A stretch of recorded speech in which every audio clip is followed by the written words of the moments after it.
لا حول ولا قوة إلا بالله العلي العظيم. حسبنا الله ونعم الوكيل، نعم المولى ونعم النصير. أعوذ بالله السميع العليم من الشيطان اللعين الرجيم. بسم الله الرحمن الرحيم.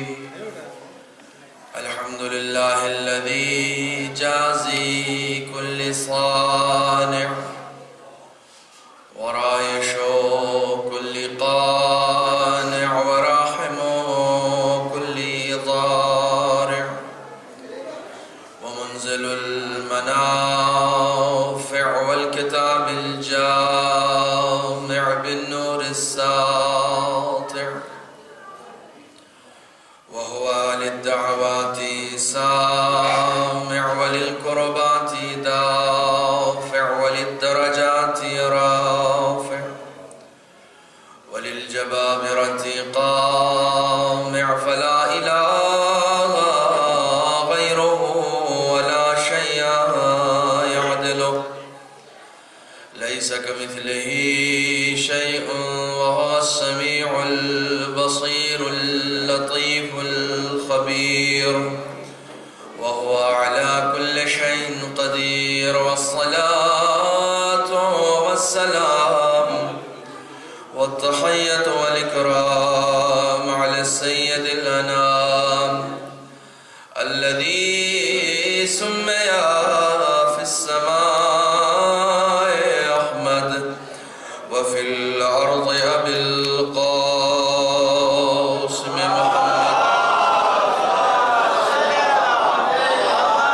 وعلى أهل بيته الطيبين الطاهرين المعصومين المظلومين الذين أذهب الله عنهم الرجس وطهرهم تطهيرا.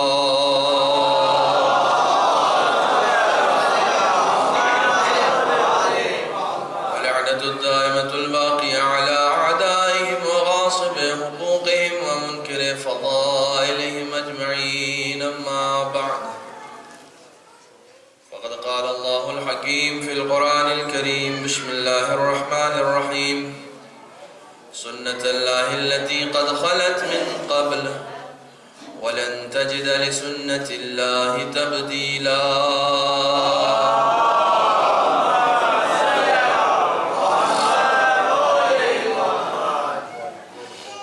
برادران عزیز، سنت الہیہ اور خلافت انسانی کے حوالے سے جس سلسلہ گفتگو کو آپ سماعت فرما رہے ہیں، آج اس کی تیسری قسط ہدیہ سماعت ہے۔ خدا کی سنتیں کیا ہیں اور انسان کب اس مرتبے پر فائز ہوتا ہے کہ وہ خود کو خلیفہ خدا کہہ سکے، کیونکہ خداوند عالم نے انسان کے اندر جو صلاحیتیں رکھی ہیں، جو توانائیاں رکھی ہیں، جو استعداد رکھا ہے، جو قوتیں رکھی ہیں، وہ بالقوہ، یعنی انسان ایلیجبل ہے اس بات کے لیے کہ وہ خود کو خدا کا خلیفہ قرار دے سکے۔ بالقوہ اس کے اندر صلاحیتیں رکھی گئی ہیں، لیکن بالقوہ صلاحیتوں کو جو بالفعل صلاحیتوں میں تبدیل کرنے کی صلاحیت رکھتا ہے، در حقیقت یہی وہ انسان ہے جو خلافت کے تاج کی لاج رکھتا ہے۔ چنانچہ خداوند عالم نے قوتیں دے کر انسان کو بھیج دیا اور انہی قوتوں کی بنیاد پر انسان کو فضیلت عطا کی، برتری عطا کی۔ ایک سوال جو سب سے پہلے ہمارے ذہن میں آتا ہے کہ خداوند عالم کی اتنی ساری مخلوقات ہیں جس میں معصوم فرشتے بھی شامل ہیں، یہ عام انسان فرشتوں سے افضل کیسے ہو سکتا ہے؟ ایک عام انسان، ایک خاطی انسان، اس کا اتنا مرتبہ بلند کہاں سے ہو گیا کہ اس فرشتے کے برابر آ کر کھڑا ہو گیا کہ جس کی زندگی میں کبھی کوئی گناہ نہیں ہے، جو صرف خداوند عالم کی عبادت کرتا ہے، یہ انسان اس کی برابری کیسے کر سکتا ہے؟ یہ ایک سوال ہے کہ برتری کا سبب کیا ہے، کس بنیاد پر انسان صاحب فضیلت ہے؟ خداوند عالم قرآن مجید میں ارشاد فرما رہا وَلَقَدْ كَرَّمْنَا بَنِي آدم، ہم نے بنی آدم کو فضیلت بخشی ہے، کرامت بخشی ہے۔ وَحَمَلْنَاهُمْ فِي الْبَرِّ وَالْبَحْرِ، اور زمین سے لے کر دریاؤں تک کو اس کی سواری بنا دی، سب کے سب اس کے اختیار میں دے دیا۔ وَرَزَقْنَاهُمْ مِنَ الطَّيِّبَاتِ، اور جو کچھ زمین سے ہم اگاتے ہیں ان میں جتنی پاک غذائیں ہیں سب اس کے اختیار میں دے دی، اس کو ہم نے رزق دے دیا ہے۔ وَفَضَّلْنَاهُمْ عَلَى كَثِيرٍ مِّمَّنْ خَلَقْنَا، اور جتنی بھی میری مخلوقات ہیں ان میں سے اکثر پر، بہت توجہ رکھیے گا، ان میں سے اکثر پر ہم نے اس کو فضیلت دے دی ہے۔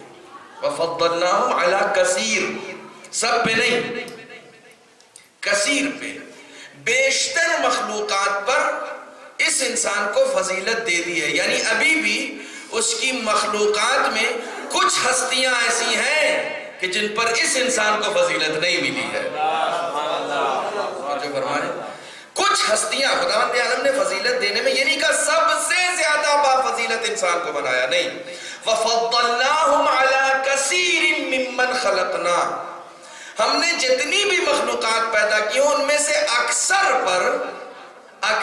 پر اس انسان کو فضیلت بخشی ہے۔ یعنی ان اکثر میں کچھ ہستیاں ابھی اس نے الگ کر دی ہیں، سب پر فضیلت نہیں بخشی ہے، اکثر پر فضیلت بخشی ہے۔ کہیں یہ انسان متکبر نہ ہو جائے کہ سب سے زیادہ بافضیلت ہم ہیں، اس لیے اس خدا نے کچھ ہستیوں کو سب سے زیادہ بافضیلت بنایا ہے تاکہ یہ انسان ان کے نقش قدم پہ اپنا قدم رکھ کر خود کو فضیلتوں سے نزدیک کر سکے۔ صلوات پڑھیں محمد و آل محمد۔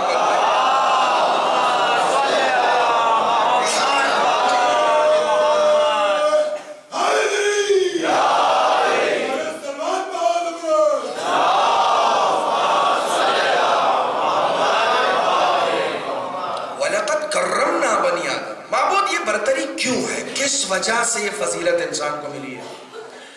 کوئی بھی بچہ، کوئی بھی نوجوان، کوئی بھی شخص آ کر سوال کر سکتا ہے برتری کی وجہ کیا؟ یہ جسم خداوند عالم نے جیسا پیکر ہمیں دیا ہے ویسا پیکر کسی کو نہیں دیا۔ لقد خلقنا الانسان فی احسن تقویم، ایک بہترین پیکر میں ہم نے بنایا انسان کو، ایک بہترین سانچے میں بنایا انسان کو۔ یہ پیکر جو ہمیں ملا وہ کسی کو نہیں ملا۔ تو کیا یہ برتری اس جسم کی وجہ سے ہے کہ جس میں آنکھیں ہیں، جس میں ہاتھ ہے، جس میں پاؤں ہے، جس میں زبان ہے، جس میں ہمارا یہ پورا وجود، اس وجود کی وجہ سے برتری ہے؟ تو اس کا جواب ہے نہیں، اس وجود کی وجہ سے ہمیں برتری نہیں ملی ہے، اس جسم کی ساخت کی وجہ سے ہمیں برتری نہیں ملی ہے۔ یہ ایک خاص قسم کی باڈی جو ہمیں عطا کی گئی ہے، جو کسی کو نہیں عطا کی گئی، اس کی وجہ سے ہمیں برتری اور فضیلت نہیں ملی ہے۔ فضیلت کی کوئی اور وجہ ہے، اچھا اس کی وجہ سے فضیلت مل بھی نہیں سکتی تھی۔ اگر یہ جسم، بہت توجہ رکھیے گا، اگر یہ جسم اتنا ہی بافضیلت ہوتا تو پھر کسی بھی مخلوق میں یہ صلاحیت نہیں پائی جاتی تھی کہ وہ اس جسم کو ضرر پہنچا سکے۔ توجہ فرما رہے ہیں آپ؟ کسی بھی مخلوق میں یہ صلاحیت نہیں پائی جا سکتی تھی کہ وہ اس جسم کو ضرر پہنچا سکے۔ ایک چھوٹا سا زخم ہو جاتا، اس زخم میں ایک چھوٹا سا کیڑا پیدا ہو جاتا، وہ کیڑا پورے جسم کو کھا جاتا ہے۔ ایک چھوٹا سا کینسر ہو جاتا، اس کینسر کی وجہ سے پورا جسم مزمحل ہو جاتا ہے، ختم ہو جاتا ہے، انسان تباہ و برباد ہو جاتا ہے۔ یعنی ایک چھوٹی سی بیماری کی وجہ سے، ایک چھوٹی سی مخلوق کی وجہ سے، ایک چھوٹے سے وائرس کی وجہ سے، جو دکھائی بھی نہیں دیتے، اتنے چھوٹے ہوتے ہیں، ایک چھوٹے سے وائرس کی وجہ سے انسان کا پورا جسم تباہ ہو جاتا ہے۔ اس کا مطلب جسم کی وجہ سے فضیلت انسان کو نہیں ملی ہے۔ بچہ فرما رہے ہیں، انسان کو فضیلت جو ملی ہے وہ جسم کی وجہ سے نہیں ملی ہے۔ اور اگر اب دیکھیے، اب آپ خاموش شاید نہیں رہ سکتے ہیں. اگر جسم کی وجہ سے انسان کو فضیلت ملتی تو جس وقت سب سے پہلے انسان کا پیکر جسمی بنا لیا گیا تھا یا جس وقت اس کا پتلا بنا کے کھڑا کر دیا گیا تھا، خداوند عالم فرشتوں سے اسی وقت یہ حکم دیتا کہ اب چونکہ پتلا تیار ہے، آدم کی مٹی تیار ہو چکی ہے، جسم تیار ہو چکا ہے، تم سب کے سب سجدے میں گر جاؤ. اس وقت حکم نہیں دیا بلکہ کہا فَإِذَا نَفَخْتُ، جب میں اپنی روح اس کے اندر ڈال دوں تو تم سب کے سب سجدے میں گر جانا. تو اب یہاں سے سمجھ میں آ رہا کہ فضیلت کیوں ملی ہے. فضیلت جسم کی وجہ سے نہیں ملی ہے، فضیلت روح کی وجہ سے ملی ہے. یہ روح کس کی ہے؟ خدا کہہ رہا من روحی، یہ میری روح ہے. اس کے پاس تو نہ جسم ہے نہ روح، اس کے پاس نہ جسم ہے نہ روح ہے، وہ روح سے تھوڑی بنا ہے. اس کی ذات کے بارے میں کبھی غور مت کرنا، ذات کے بارے میں غور کرنے والے تباہ ہو گئے ہیں. اس کی صفات کے بارے میں غور کرو. اس کو پہچاننا ہے تو صفات سے پہچانو، ذات سے وہ نہیں پہچانا جا سکتا، کیونکہ جو اس کی ذات ہے وہی اس کی صفت ہے. بہت توجہ فرمائیے گا، جو اس کی ذات ہے وہی اس کی صفت ہے.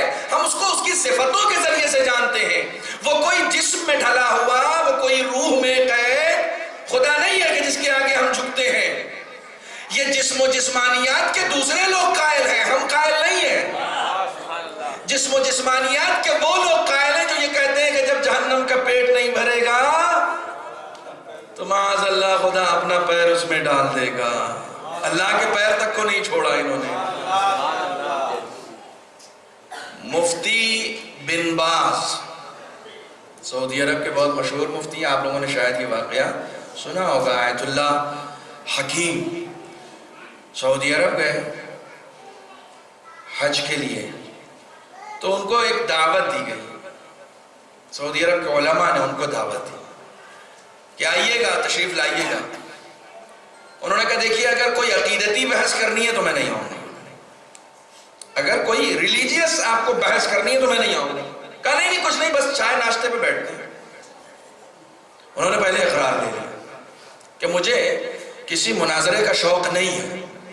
اللہ اکبر، قربان جاؤں علماء کی حکمت عملی پر. بھائی اگر عقیدتی بحث ہو بھی جاتی تو کیا فرق پڑتا تھا؟ ایک عالم دین ہے، اس کا تو فریضہ ہے نا کہ جا کر وہ وہاں پر عقیدتی بحث کرے. انہوں نے منع کر دیا. منع کیا ہی کیوں؟ اب ہم جب آج غور کرتے ہیں تو پتہ چلتا ہے عقیدتی بحث ان میں کی جاتی ہے جو کان رکھ کے سنیں، جو آنکھیں رکھ کے دیکھیں، جو عقل رکھ کے سوچیں. ان کے درمیان نہیں کی جاتی ہے جن کے پاس یہ سب کچھ ہوتا بھی ہے اور وہ اندھے بھی ہوتے ہیں. صلوات پڑھیں محمد و آل محمد.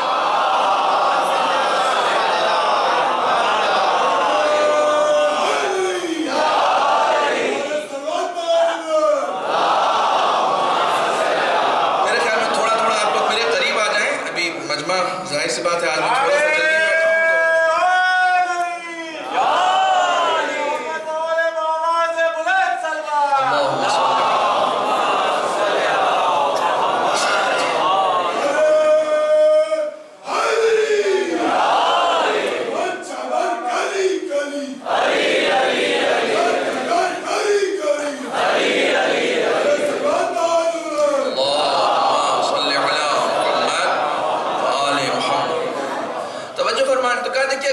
جلدی کرنی ہے آپ کو تو میں نہیں آؤں گا.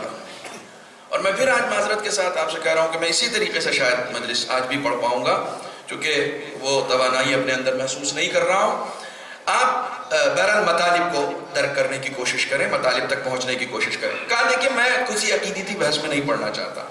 بہرحال بلا لیا گیا، گئے. انہوں نے پہلے اقرار لے لیا تھا کہ کوئی بحث مت کرنا، لیکن پھر بھی بلایا، ضد کر کے بلایا. گئے، چائے ناشتہ ہو رہا تھا یہ تو وہ گئے تو انہوں نے سب کو سلام کیا.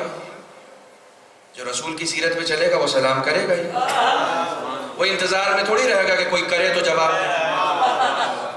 کوئی اگر اس تمکنت میں بیٹھا ہوتا ہے نا کہ کوئی سلام کرے اور اس کا جواب ہم دیں تو اس کا مطلب وہ کسی کا بھی پیروکار ہوگا، رسول کا پیروکار نہیں ہے.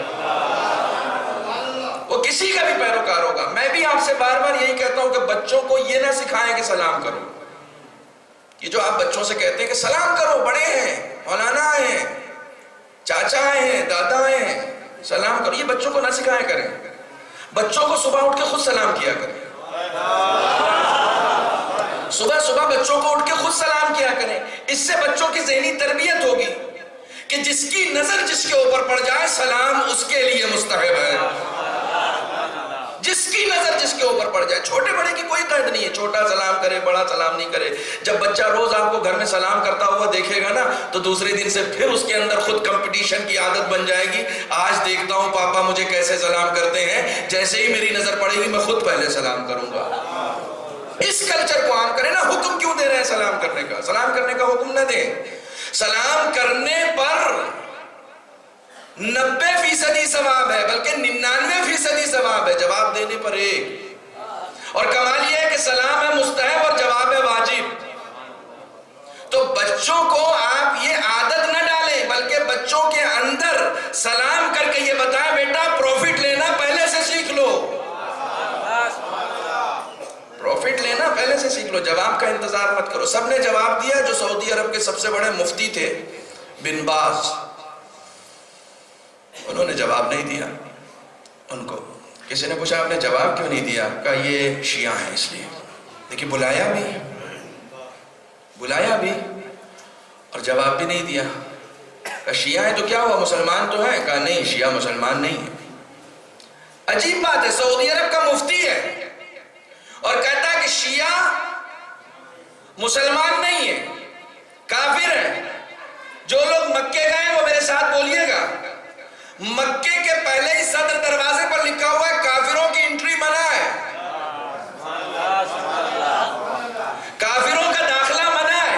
ہمیں تم شیعہ کو کافر مانتے ہو تو شیعوں پر مکے میں جانے سے پابندی کیوں نہیں لگاتے؟ کیوں نہیں لگاتے پابندی کہ ہاں شیعہ نہیں آئیں گے آج سے؟ پابندی نہیں لگا سکتے. جانتے ہیں ہماری اوقات کتنی ہے. توجہ فرما رہے ہیں، پابندی نہیں لگا سکتے. کہا یہ کافر ہے. کہا کافر کیوں ہے بھائی؟ کہا قرآن میں تعویل کرتے ہیں یہ لوگ. بہت توجہ رکھیے گا، میں کہاں سے کہاں آ گیا. قرآن میں تعویل کرتے ہیں. کہا کیسی تعویل؟ کہا قرآن جو صاف صاف حکم دے رہا ہے اس کو یہ لوگ بدل دیتے ہیں، اس کی یہ لوگ تعویل کرتے ہیں. کہا مثلا مثال دیجیے. کہا مثلا قرآن میں آیا ہے ید اللہ، اب آیت اللہ حکیم نے بولنا شروع کیا. کہ بھئی تعویل کرنا، خود قرآن میں تعویل کرنا یہ ہم نے رسول سے سیکھا. چونکہ ہم لفظوں کے پیچھے تھوڑی بھاگتے ہیں، ہم مفہوم کے پیچھے بھاگتے ہیں. اور جو لوگ صرف لفظیں یاد کرتے ہیں انہیں مفہوم سے کوئی مطلب نہیں ہوتا ہے. کہ ہم لفظوں کے پیچھے. کہا قرآن میں آیا ید اللہ فوق ایدیہم. دیکھیے کہاں سے کہاں میں آیا تھا. جہنم میں پیر ڈالنے سے میں یہاں آیا تھا. ید اللہ فوق ایدیہم، اللہ کا ہاتھ تمام ہاتھوں پر ہے. تو جس کے ہاتھ ہی نہیں ہیں اب اس کے لیے ہم کیا کہیں گے کہ اس کا ہاتھ ہے تمام ہاتھوں پر؟ اس کا ہاتھ تو ہے نہیں. تو یہاں مراد کیا ہے؟ کہاں ہم تعویل کریں گے ہاتھ سے مراد قدرت ہے. توجہ فرما رہے ہیں، ہاتھ سے مراد قدرت ہے. اللہ کی قدرت ساری قدرتوں پر بھاری ہے. اس کا مطلب یہی ہوا نا، کیونکہ اس کے پاس ہاتھ نہیں. اب جو لوگ تعویل نہیں کریں گے وہ جسم و جسمانیات کے قائل ہو جائیں گے. کہ تعویل کرنا ضروری ہے ورنہ قدرت اس کی توحید خطرے میں پڑ جائے گی اگر ہم تعویل نہیں کریں گے. تو خیر آیت اللہ حکیم تو آیت اللہ حکیم تھے، انہوں نے اس کی قدرت کو خطرے میں تھوڑی ڈالا، بلکہ انہوں نے کہا کہ تعویل تو ہم آپ کے لیے کرتے ہیں. کہا ہمارے لیے کرتے ہیں؟ کہا قرآن مجید کی آیت ہے من کان فی ہذہ اعمی وہو فی الاخرۃ اعمی. بن باز دونوں آنکھوں سے اندھے تھے. مفتی جو تھے وہ دونوں آنکھوں سے اندھے تھے. انہوں نے قرآن کی آیت پڑھی کہ قرآن میں آیا جو اس دنیا میں اندھا ہوگا وہ آخرت میں بھی اندھا ہوگا. توجہ فرمائی آپ نے، جو اس دنیا میں اندھا ہوگا وہ آخرت میں بھی اندھا ہوگا. اب بتائیے اگر ہم تعویل نہ کریں تو آپ کا محشر میں ہوگا کیا؟ یہاں مراد یہ ہے کہ جو آنکھیں رکھتے ہوئے بے بصیرت اور جاہل مر جائے قیامت میں بھی جاہل اٹھایا جائے گا. صلوات پڑھ دے محمد و آل محمد.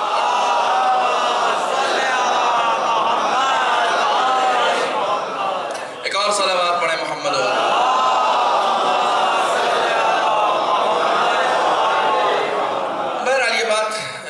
معترضہ کے طور پر درمیان میں آ گئی تھی، اس لیے میں نے عرض کیا تو خداوند عالم نے فضیلت کیوں بخشی ہے؟ اس کے جسم و جسمانیات تو ہے نہیں، اس نے ہمیں جو جسم دیا ہے اس جسم کی وجہ سے تو برتری دی نہیں گئی۔ فرشتوں کو سجدے کا حکم بھی اس وقت ملا ہے جب کہا وَنَفَخْتُ فِيهِ مِن رُوحِي، جب میں اس میں اپنی روح ڈال دوں۔ انسان فضیلت نسبت کی بنیاد پر پاتا ہے، کاش میری بات پہنچ سکے۔ انسان کو جو فضیلت ملتی ہے وہ نسبت کی بنیاد پر ملتی ہے۔ کہا وہ نسبت کیسی؟ کہا روحی، میری روح۔ جب کسی بھی شے کی نسبت خدا اپنی طرف دے دیتا ہے تو فضیلت خود بخود مل جاتی۔ دنیا میں کتنے گھر ہیں؟ دنیا میں کتنے گھر ہیں؟ ہر گھر با فضیلت تو نہیں ہوتا نا۔ جس کو آپ بیت اللہ کہتے ہیں فضیلت صرف اس کی ہے، اس لیے کہ اس کی نسبت پتھر ہے، وہ پتھر ہے، پتھر سے زیادہ کچھ نہیں ہے، لیکن چونکہ اس کی نسبت خدا نے اپنی طرف دے دی ہے کہ یہ میرا گھر ہے، اس لیے نسبت کی وجہ سے وہ عظیم ہو گیا۔ مہینے سارے ہیں لیکن ایک مہینے کو اس نے کہا شہر اللہ۔ شہر اللہ، کیا شہر اللہ میں 35 دن ہوتے ہیں؟ شہر اللہ میں 40 دن ہوتے ہیں؟ یا شہر اللہ میں سورج ریڈ کلر کا نکلتا ہے؟ یا شہر اللہ میں چاندنی جو ہے وہ بلو کلر کی ہوتی ہے؟ کیا ہوتا ہے؟ کوئی خاصیت ہے؟ کا کوئی خاصیت نہیں ہے، صرف اتنی سی خاصیت ہے کہ اس مہینے کو خدا نے کہا یہ میرا مہینہ ہے۔ تو جس کو نسبت مل، لیکن نسبت سے عظمت ہوتی ہے۔ یہ کیا ہے؟ یہ لکڑی ہے، یہ لکڑی ہے نا۔ ابھی یہ لکڑی نہ ہو، اس کی جگہ آپ ایرانی امام باڑے میں ایک پلاسٹک کی کرسی رکھ دیجئے، ایک پلاسٹک کی کرسی رکھ دیجئے۔ آپ کو یہی کرسی باہر دی جائے گی تو پہلے جیب سے آپ رومال نکالیں گے اور نکال کے اس کو جھاڑیں گے اور جھاڑ کے پھر بیٹھیں گے۔ اب وہی کرسی یہاں امام باڑے میں لا کے رکھ دی گئی، آپ پہلے چومیں گے اس کے بعد بیٹھیں گے۔ نسبت سے عظمت حاصل ہو گئی، کرسی وہی ہے، کرسی میں کوئی فرق نہیں آیا۔ عظمت جو ملی ہے وہ نسبت کی بنیاد پر ہے۔ پہلے کرسی ہوا کرتی تھی، اب منبر رسول کی جگہ آ گئی ہے۔ یہاں پر احترام جو ہوتا ہے وہ نامدار عباس کے امامے کا نہیں ہوتا، ورنہ پگڑیاں ہمارے محلے میں بہت لوگ پہنتے ہیں۔ یہ نسبت اس امامے سے ہے جو رسول پہنا کرتے تھے، نسبت کی وجہ سے عظمت ملتی۔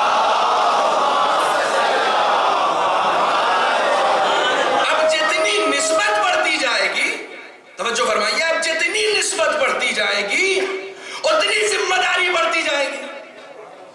اگر ہمارے سر پہ امامہ رسول ہے تو پھر ہماری یہ ذمہ داری ہے کہ ہم سے کوئی فعل ایسا سرزد نہ ہونے پائے جو کم سے کم اس امامے کی شان کے خلاف ہو۔ صلوات پڑھ دیں محمد و آل محمد۔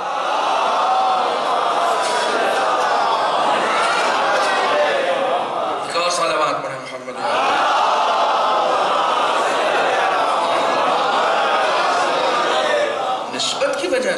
نسبت کی وجہ سے یہاں عزا خانہ بنا ہوا ہے، آپ تشریف لاتے ہیں، پہلے چومتے ہیں۔ یہ کیا ہے؟ یہ ایک دھات ہے، لیکن آپ اس کو آگے چومتے ہیں۔ کہا بھئی ہم لوہے کو نہیں چوم رہے، ہم سجدگاہ پر سجدہ کرتے ہیں۔ تو ہم سجدگاہ کو نہیں سجدہ کرتے ہیں۔ کل یا پرسوں میرے پاس ایک نوجوان آیا مجلس کے بعد کہ اگر انسان کی اتنی فضیلت ہے تو وہ پتے پر سجدہ کیوں کرتا ہے؟ یہ سوال مجھ سے نوجوان نے کیا، اچھی بات ہے سوال کریں بھائی، پتے پر سجدہ کرتے ہیں، پتے کو سجدہ نہیں کرتے، سمجھنے کی کوشش کریں۔ پتے کو سجدہ تھوڑی کرتے ہیں، پتے پر سجدہ، اور پتے پر سجدہ حکم خدا کا سجدہ ہے، کیونکہ اس نے حکم دیا ہے کہ کھانے پینے کی چیزوں پر یا کپڑوں پر سجدہ نہیں ہو سکتا، ٹھیک ہے، اس نے حکم دیا، حکم کا سجدہ ہے۔ توجہ فرما رہے ہیں، فضیلت جو ملتی ہے انسان کو وہ نسبت کی بنیاد پر ملتی ہے، نسبت کی بنیاد۔ وَنَفَخْتُ فِيهِ مِن رُوحِي، ہم نے اس میں اپنی روح ڈال دی۔ اب جب روح ڈال دی تو یہ انسان مکرم ہو گیا، اس کے اندر خدا کی روح پائی جا رہی ہے۔ بہت توجہ رکھیے گا، اس انسان کے اندر خدا کی روح ہے، خلیفہ اس نے اپنا بنایا۔ اب ایک اور سوال میں کھڑا کر رہا ہوں، میں بہت آرام سے گفتگو کر رہا ہوں۔ خلیفہ بناتا کون ہے؟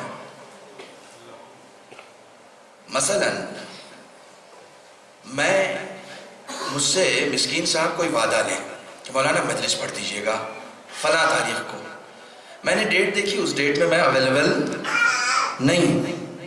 تو میں نے کہا صاحب میں تو نہیں آ سکوں گا، میں اپنا ایک جانشین، کل ایک شعر آپ کو سنا رہا تھا نا، وہ رہ گیا تھا، آپ نے بھی یاد نہیں دلایا. میں اکثر کہتا ہوں کہ یہ چونکہ میں مجلس کوئی لکھی ہوئی تو پڑھتا نہیں ہوں یہاں پر کہ میرے لفظ لکھے ہوئے ہوں، جملے لکھے ہوئے ہوں، سمجھا؟ جیسے جیسے مطالب ذہن میں آتے رہتے ہیں آپ کی خدمت میں پیش کرتا ہوں، تو بیچ میں آپ یاد دلا دیا کیجیے مجھے. اور شعر رہ گیا تھا، بہرحال ابھی اس کی موقعیت ہے. اور میں نے ان سے کہا کہ صاحب میں تو نہیں آ سکتا، لیکن میں اپنا ایک جانشین بھیج دیتا ہوں. تو جانشین انسان بناتا کب ہے؟ جب خود وہاں اویلیبل نہ ہو سکے، اس لیے وہ جانشین بناتا ہے. میں تو نہیں جا پاؤں گا، لہٰذا میری جگہ کوئی نہ کوئی چلا جائے گا. جب انسان عاجز ہوتا ہے تو خلیفہ بناتا ہے. یہی تو بات ہے.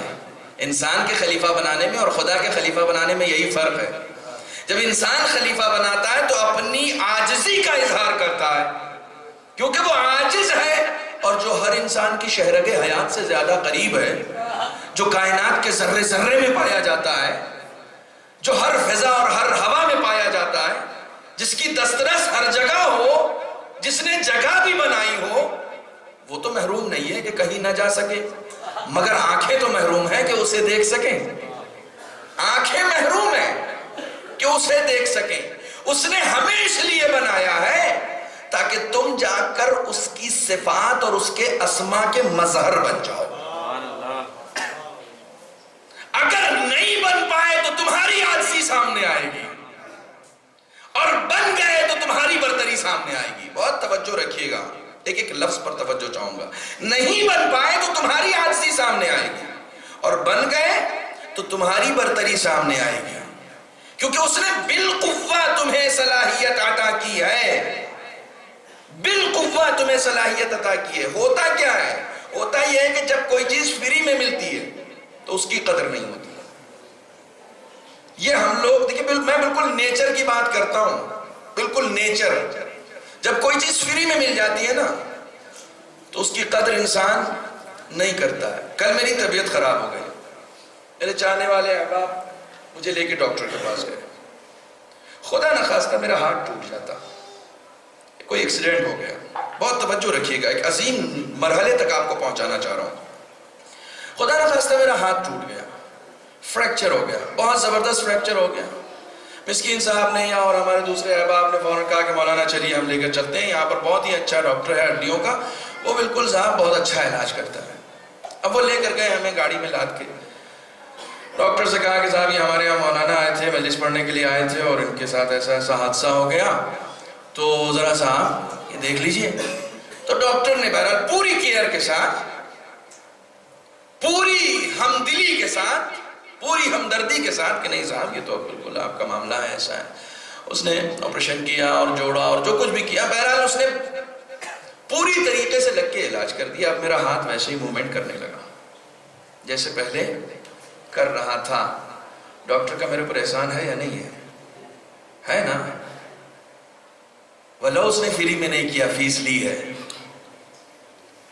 اس نے فری میں نہیں کیا. دیکھیں فیس لینے کے بعد بھی ممکن ہے کہ وہ ایسا ہاتھ بناتا کہ جس میں موومنٹ پوری نہیں پائی جا سکتی تھی، لیکن اس نے پوری توجہ کے ساتھ، پوری کیئر کے ساتھ میرا علاج کیا. بہت توجہ رکھیے گا، بات بہت زوردار ہے، لیکن میرے اندر شاید اس وقت اتنی توانائی نہیں کہ میں زیادہ زور سے کہہ سکوں، لیکن اس بات کے زور کو اور اس کی دھمک کو سمجھنے کی اور فیل کرنے کی کوشش کیجیے گا کہ اس نے پوری کیئر کے ساتھ میرا علاج کیا. اب اس کے بعد جب بھی میں بھوپال آیا تو میں نے مسکین صاحب سے کہا کہ بھائی ذرا سا اس ڈاکٹر کے پاس چلیے. کہا مولانا کیوں؟ کہا بھائی ان کا ایک احسان ہے، ذرا شکریہ تو ادا کر دیں. اب وہ جب کبھی کہیں دکھ گئے، مجلسوں میں دکھ گئے، سڑک پہ دکھ گئے، تو گاڑی روک کے ڈاکٹر صاحب السلام علیکم، کیسے مزاج ہے، خیریت بھی پوچھ لی، سلام بھی کر دیا. یہ سب میرے اندر کہاں سے آیا؟ کہا صاحب آپ کو معلوم نہیں آپ یہ اتنا سلام ہی نہیں کیوں کر رہے ہیں، آپ اتنا شکریہ کیوں ادا کر رہے ہیں؟ انہوں نے فیس بھی تو لی تھی. کہا فیس لینے سے کیا ہو گیا صاحب، بہت اچھے سے کیئر کی ہے، انہوں نے بہت لگ کے علاج کیا ہے، میں بالکل صحت مند ہو گیا، کہیں سے کوئی عیب، کہیں سے کوئی وہ ٹوٹنے کا نشان کچھ باقی نہیں رہا. انہوں نے پوری کیئر کی ہے. بار شکریہ بھی ادا کر رہا ہوں، بار بار انہیں سلام کر رہا ہوں، ان کا شکریہ ادا کر رہا ہوں۔ کمال یہ ہے کہ یہ ہاتھ انہوں نے دیا نہیں ہے مجھے، یہ ہاتھ اس میں ایک عیب آ گیا تھا، اس عیب کو صرف دور کیا ہے۔ اگر کوئی عیب ہمارے اندر آ جائے اور اس عیب کو کوئی دور کر دے تو نہ میں اسے سلام کرتے تھکتا ہوں، نہ اس کا شکریہ ادا کرتے تھکتا ہوں۔ آنکھیں مانگنے ہم خدا کے پاس گئے نہیں تھے، ہم اپنا وجود مانگنے کے لیے خدا کے پاس گئے نہیں تھے، ہم ہاتھ مانگنے خدا کے پاس گئے نہیں تھے۔ کیا ضروری تھا کہ وہ ہمیں پیدا ہی کرتا؟ اور پیدا ہی کرتا تو کیا ضروری تھا کہ صاحب شرف بنا کر پیدا کرتا؟ پتھر بنا سکتا تھا، درخت بنا سکتا تھا، جانور بنا سکتا تھا، کچھ بھی بنا سکتا تھا۔ اس نے اشرف بنا کر بھیجا ہے، افضل بنا کر بھیجا ہے۔ تو اب نیچر کیا کہہ رہا ہے؟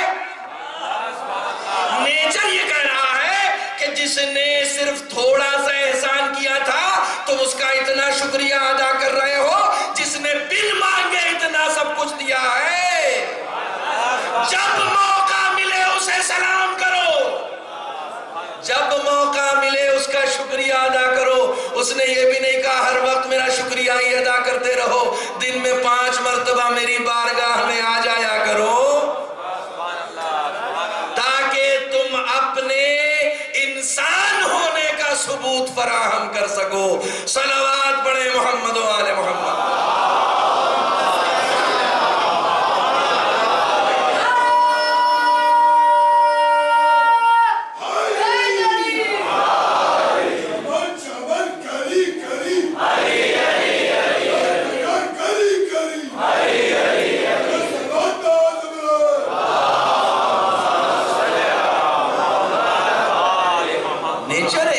نیچر ہے، عبادت تھوپی گئی کوئی چیز نہیں ہے، عبادت آپ کے اوپر تھوپی نہیں گئی ہے کہ عبادت کرو، نیچر ہے یہ۔ بن مانگے اتنا سب کچھ دیا ہے اس نے، ہم مانگنے تھوڑی گئے تھے، اور صرف دیا نہیں ہے۔ اللہ اکبر، اللہ اکبر۔ میں یہاں ٹھہرا ہوں مولوی ہاؤس میں،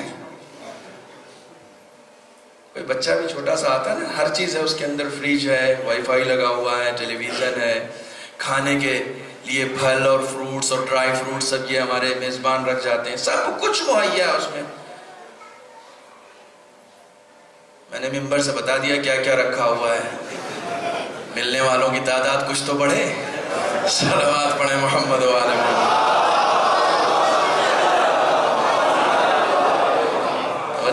سب کچھ انہوں نے رکھ دیا۔ اس کے بعد بھی جب رخصت ہوتے ہیں، مولانا کسی چیز کی ضرورت ہوگی ایک فون کر لیجیے گا۔ یہ ان کے اندر صفت کہاں سے آئی؟ یہ نیچر ان کے اندر آیا کہاں سے؟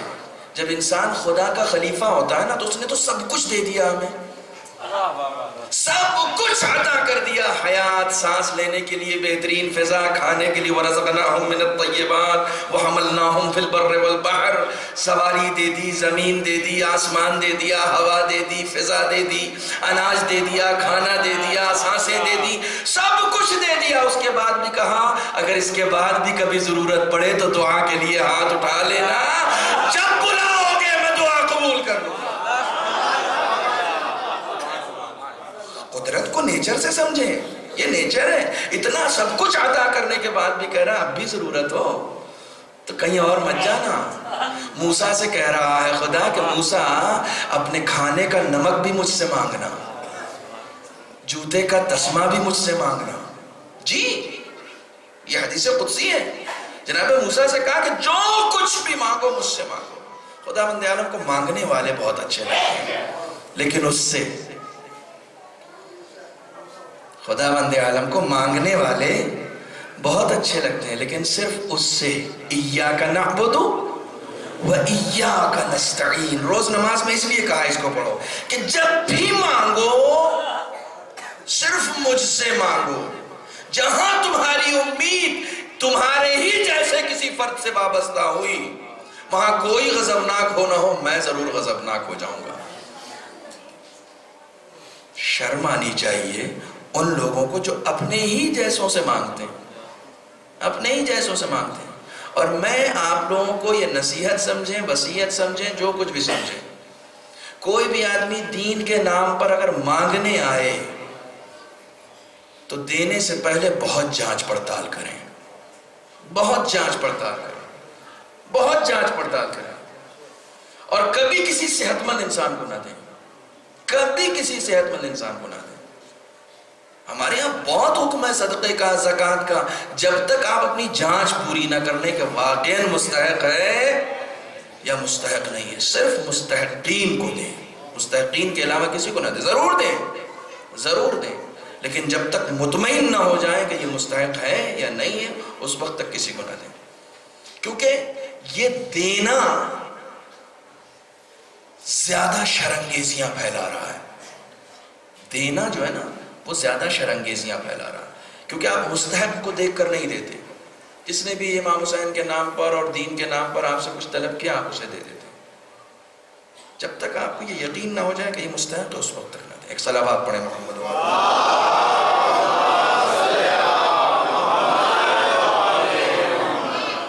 خداوند عالم نے بالکل پہلے ہی مرحلے میں انی جاعل فی الارض خلیفہ، میں زمین پر اپنا خلیفہ بنانے والا ہوں۔ فرشتوں نے اعتراض کیا تو میں وہ شعر جو آپ کو سنا رہا تھا وہ شعر سنتے چلیے۔ رامپور میں مجلس پڑھ رہا تھا، یہی موضوع تھا، اور اتفاق سے یہ ایک ہی مجلس کے لیے میں گیا تھا۔ شہزادہ گلریز کو یہ معلوم بھی نہیں تھا کہ یہ میرا موضوع۔ انہوں نے مطلع پڑھا کہ کھلبلی سی منافقین میں ہے، کھلبلی سی منافقین میں ہے، جانے کیا بات جانشین میں ہے، جانے کیا بات کچھ تو بات ہے جانشین میں، کچھ تو بات ہے، ہم جانشین ہیں، ہم جہاں جہاں جانشین بنے ہیں منافقین میں کھلبلی رہی ہے۔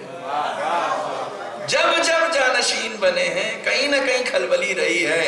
وہاں آدم بن رہے تھے تو فرشتے میں اور شیطان میں جو منافق تھا اس میں سب سے زیادہ کھلبلی تھی یا نہیں تھی؟ جب بھی جانشین بنایا گیا ہے کھلبلی ہر جگہ رہی ہے، کھلبلی ہر جگہ رہی ہے۔ عجیب بات ہے، لوگ غدیر کے میدان میں کھلبلی کا اظہار تو نہیں کر سکے، وہاں کھلبلی کا اظہار، وہاں تو بخن بخن کہہ کے کھلبلی مٹائی اپنی، وہاں تو بخن بخن کہہ دیا۔ مولانا طاہر جروری صاحب جو کہ بہرحال ایک خطیب تھے، اور میں اکثر یہ کہتا ہوں کہ یقیناً خطابت کا ہی اجر و ثواب تھا جو خداوند عالم نے اس شخص کو یہ عطا کیا کہ امام رضا کے روضے میں تدفین ہوئی اس شخص کی، اور ایک وکیل ظاہراً تھے وہ، اور انہوں نے خطابت کی دنیا میں قدم رکھا، لیکن اہل بیت کی بہت مدح سرائی کی۔ وہ ایک جملہ اکثر کہتے تھے کہ یہ جو کھلبلی سی تھی منافقین میں، یہ میرے جملے ہیں، یہ جو کھلبلی تھی تو اب اس کھلبلی کو مٹائیں کیسے؟ تو مولا کے معنی جو ہیں انہوں نے بدلنا شروع کیے، ٹھیک ہے، کہ مولا کے اتنے معنی ہوتے ہیں اور یہ معنی ہوتے ہیں اور وہ معنی ہوتے ہیں، جتنے بھی مولا کے معنی آپ گن لیجئے۔ انہوں نے کہا مولا کے معنی چاہے جتنے گن لو، بخیل کے کتنے معنی ہیں؟ صلوات پڑھیں محمد و آل محمد۔ مولا کے آپ دسیوں معنی نکال لیں، مولا کے معنی دوست، مولا کے معنی غلام کے بھی ہوتے ہیں۔ عجیب بات یہ ہے، مولا کے معنی غلام کے بھی ہوتے ہیں، جتنے معنی نکال سکتے ہو نکال، لیکن بخیل کے کتنے معنی؟ بخیل کا تو صرف ایک ہی معنی ہے، مبارکباد فضیلت ملنے پر دی جاتی ہے۔ صلوات پڑھے محمد و آل محمد۔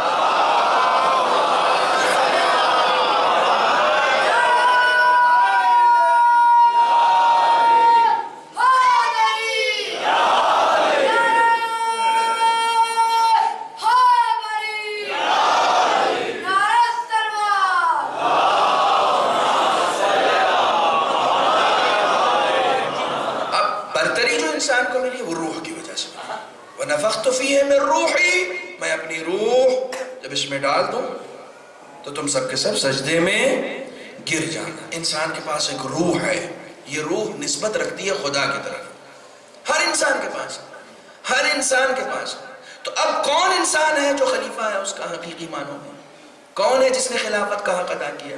دیکھیں بالقوہ سب خلیفہ ہیں، قوت اور صلاحیت کے اعتبار سے ایلیجبلٹی سب پہ پائی جاتی ہے، لیکن بالفعل سب نہیں ہے، بلکہ جو بھی اپنے ایمان اور اپنے عمل کی بنیاد پر، چونکہ اس نے خلیفہ بنانے کے بعد صرف یہ نہیں کہا کہ ہاں تم سب سے اشرف ہو، بلکہ کہا والعصر ان الانسان لفی خسر۔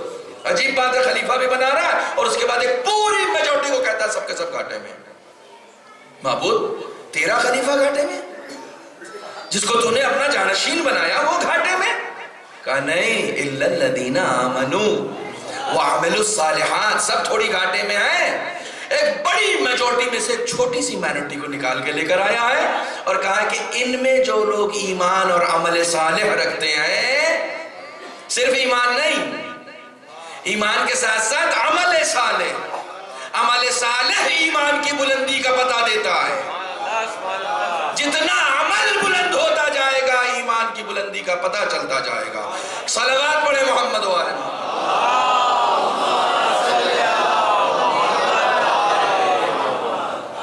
وتواصوا بالحق، 4 صفتیں، وتواصوا بالحق وتواصوا بالصبر، وصیت کرتے ہیں یہ حق کی، وصیت کرتے ہیں یہ، اب یہاں پر بھی وصیت، اللہ اکبر، وصی روٹ ورڈ کیا ہے؟ روٹ ورڈ کیا ہے؟ وصیہ، واو سواد، یہ وصی کا معنی کیا ہوتا ہے؟ جانشین، جانشین۔ وتواصوا بالحق، یعنی یہ جب اپنے پیچھے کچھ چھوڑ کر جاتے ہیں تو وہ صرف حق ہوتا ہے،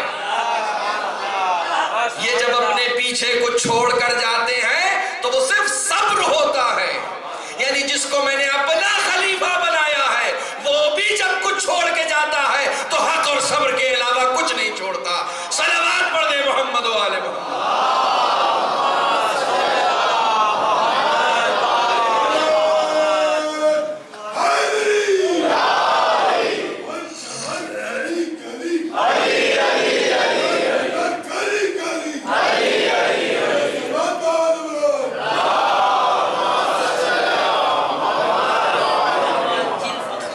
جو فرمائے وتواصوا بالحق وتواصوا بالصبر۔ بلندی کس وجہ سے ہے؟ بلندی روح کی وجہ سے ہے۔ ہم کیئر کس چیز کی کر رہے ہیں؟ دیکھیے 2 چیزوں سے انسان بنا ہے، ایک مٹی اور ایک روح۔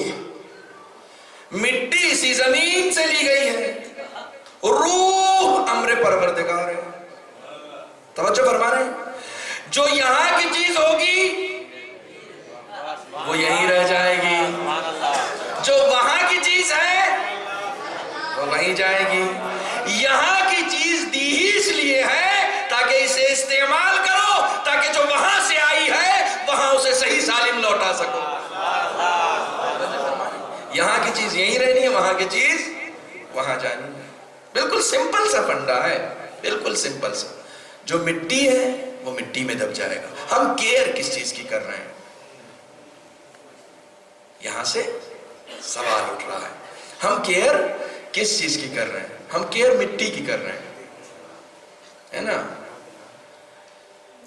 سیلون میں جا کے مرد تو نہیں کرتے، ماشاءاللہ ہمارے یہاں کی خواتین جو ہیں بیوٹی پارلر میں جا کے کس چیز کی کیئر کر رہی ہیں؟ کس چیز کی کیئر کر رہے ہیں؟ اس چیز کی کیئر کر رہی ہے جو یہیں رہ جانا ہے، اور اس چیز کی کوئی کیئر نہیں ہو رہی ہے جس کو وہاں جانا ہے۔ کمال یہ ہے کہ ہم اشرف اس چیز کی وجہ سے ہیں جو وہاں سے آئی ہے، اس وجہ سے اشرف نہیں ہے جو یہاں سے لی گئی ہے۔ ہم اس وجہ سے اشرف ہے جو وہاں سے آئی ہے۔ وہاں سے کیا آئی؟ وہاں سے روح آئی ہے، ٹھیک ہے؟ ہمیں 2 چیزوں سے خدا نے بنایا ہے، مٹی سے اس لیے بنایا تاکہ زمین سے جڑے رہیں، اور اپنی روح اس لیے پھونکی تاکہ کبھی بلندی کی طرف جانا نہ بھولے، یعنی زمین سے جڑے بھی رہو اور بلندیوں کا سفر بھی کرتے رہو۔ جس نے بلندیوں کا سفر کیا اس کا خود قرآن میں قصیدہ پڑھا، فدنا فتدلّا فقاب قاب قوسین او ادنا۔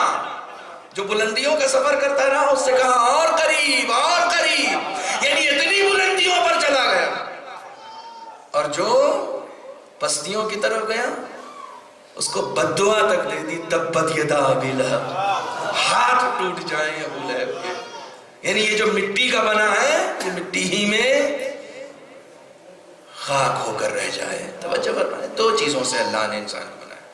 چنانچہ جس طریقے سے اچھا کل سے ایک مرض مجھ پر لاحق ہوا ہے، تو مٹی سے جسم بنا ہے ہمارا، مٹی سے جسم بنا ہے. ڈاکٹر نے ٹیبلٹس دی ہیں، وہ کس چیز سے بنی ہے؟ وہ کس چیز سے بنی ہے؟ اسی نباتات سے ہی تو بنی ہے، زمین میں اگنے والی چیزوں سے تو بنی ہے نا. توجہ فرمانے، انہی چیزوں سے بنی، اسی زمین سے جو چیزیں اگتی ہیں نا. یعنی جب جسم بیمار پڑتا ہے تو علاج بھی زمینی چیزوں سے ہوتا ہے.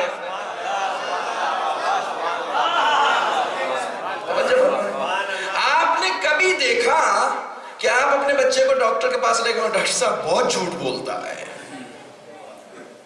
کوئی ٹیبلٹ دیجیے اس کو، تو آپ انجیکشن ہی لگا دیجیے، ایڈمٹ کر لیجیے، جھوٹ بہت بولتا ہے. عجیب بچہ، بڑا حاسد ہے. کبھی آپ نے دیکھا؟ نہیں، کیوں نہیں؟ لیکن بیمار نہیں ہے وہ، جھوٹ بولنے والا بیمار نہیں ہے.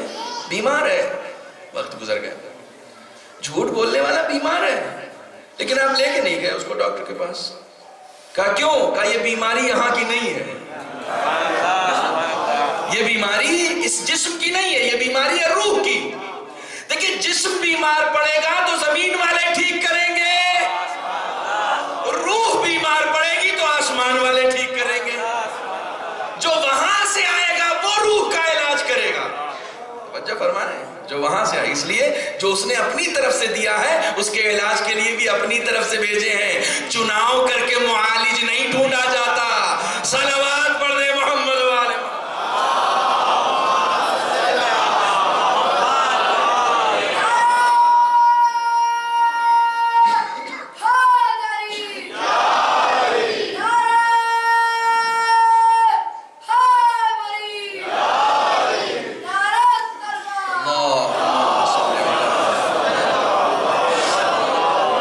الیکشن کر کے تھوڑی چنا جائے گا کہ ہاں بھئی ان کو چن لو، یہ جھوٹ کا علاج کر دیتے ہیں. اچھا، لوگ رسول کے بارے میں پوچھتے ہیں رسول نے بنایا کیا؟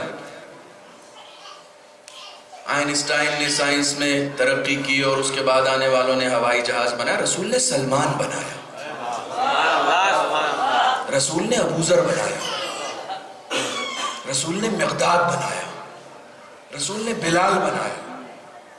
ایک انسان کو انسان بنانا بہت مشکل ہے.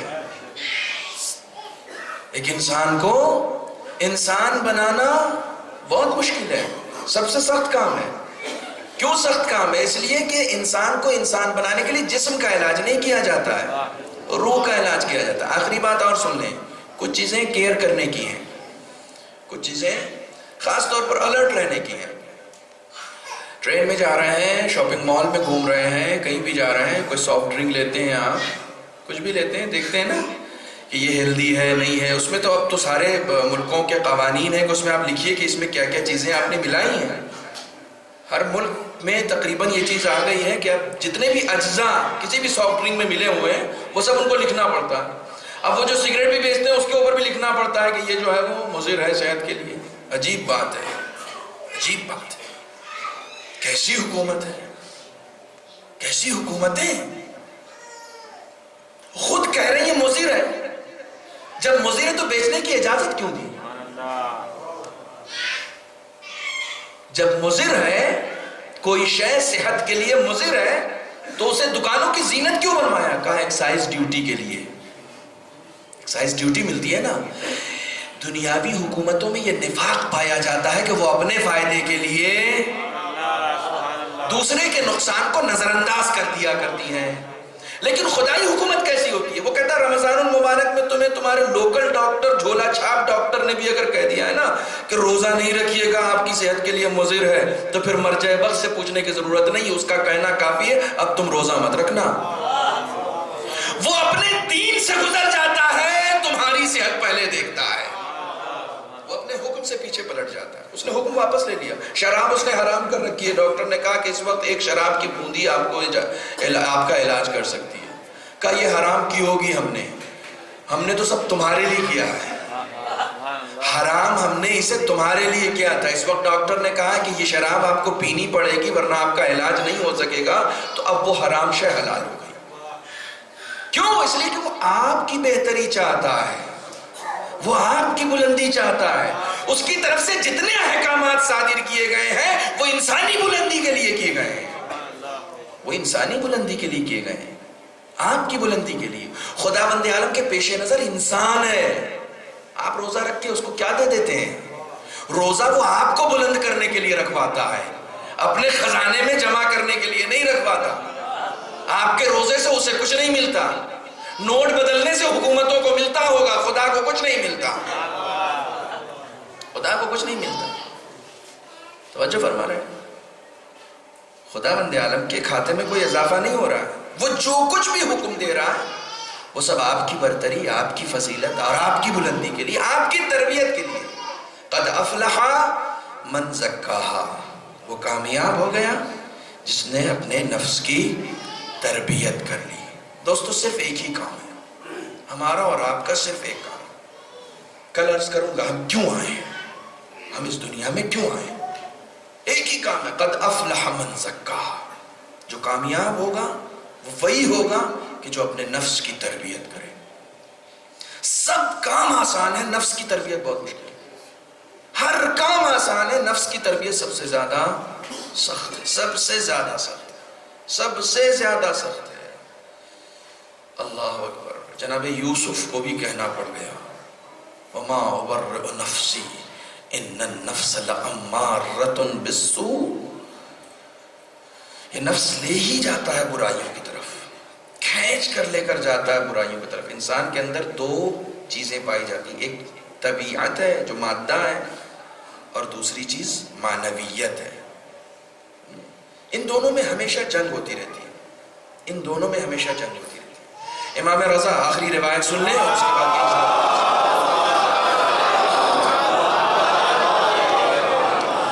امام فرماتے ہیں کہ جب انسان گھر سے باہر نکلتا ہے تو دو طرح کی فورسز اس کا پیچھا کرتی ہیں.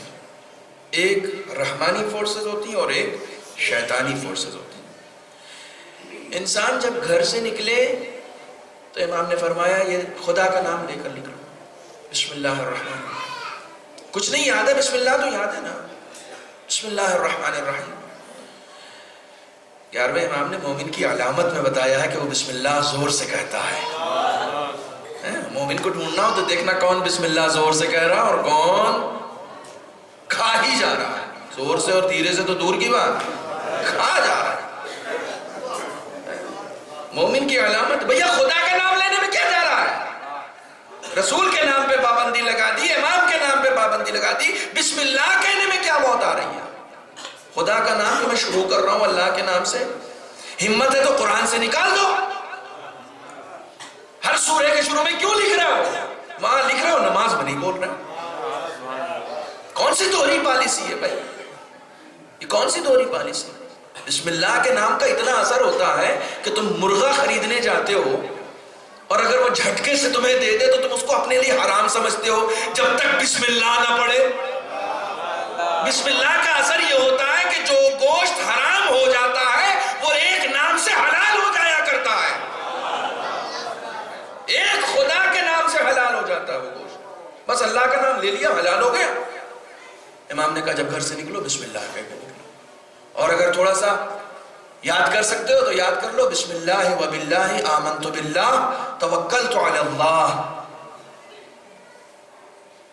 یہ جتنے بھی تسبیحات ہیں نا ان سب کو کا ورد کر کے نکلو. توکلت علی اللہ, میں اللہ پر بھروسہ کرتے ہوئے نکلا, اللہ پر ایمان لاتے ہوئے نکلا, اللہ کا نام لیتے ہوئے نکلا. آپ جب یہ کہہ کے نکلیں گے نا کہ میں اللہ کا نام لے کر نکلا, انسان اگر عادت کر لینا ہر کام سے پہلے بسم اللہ کہنے کی تو گناہ اس کی زندگی سے ختم ہو جائیں گے. کسی دوست سے کہو آؤ بھائی چلو چل رہے ہیں نئی فلم آئی ہے بسم اللہ الرحمن الرحیم,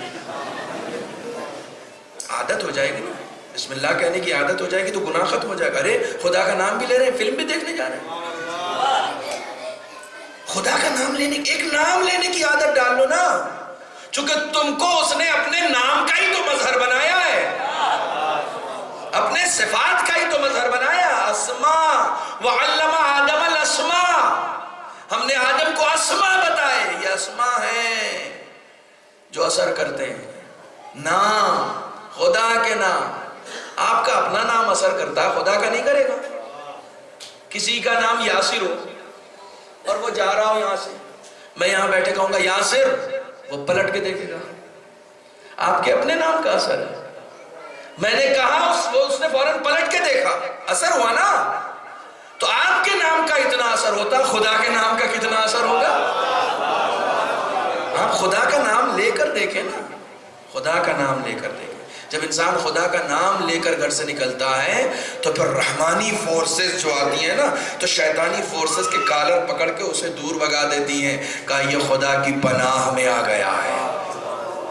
جو خدا کی پناہ میں آ گیا پھر اس پر شیطان کا غلبہ نہیں ہو سکتا ہے۔ شیطان بہکاتا ہی اس وقت جب انسان خدا سے دور ہو جائے، خدا سے دور ہو جائے۔ نوجوانوں، روزانہ عادت ڈال لو قرآن مجید کی تلاوت کر کے سونا، روزانہ عادت ڈال لو باوضو ہو کر سونا، روزانہ عادت ڈال لو۔ صرف ایک وصیت ہے میری، صرف ایک نصیحت ہے میری، کسی بھی مستحبات کی طرف مت بھاگو، کسی بھی مکروہات سے بچنے کی کوشش مت کرو، کوئی واجب تم سے چھوٹنے نہ پائے، کوئی حرام تم سے انجام نہ ہونے پائے، بس بس مت دلاؤ نظریں، مت جاؤ مستحبات کے پیچھے، کچھ مت کرو، صرف یہ عہد کر لو کہ کوئی واجب مجھ سے نہیں چھوٹے گا، کوئی حرام میرے قریب نہیں آ سکتا، نہ کوئی واجب چھوٹے گا نہ کوئی حرام۔ تم اتنا کام کرو، باقی کے سفر کو خدا خود بخود تمہارے لیے آسان کر دے گا۔ من جاہد فینا لنہدینہم سبلنا، جو میری راہ میں آتا ہے ہم اس کے لیے راستے کھولتے چلے جاتے ہیں۔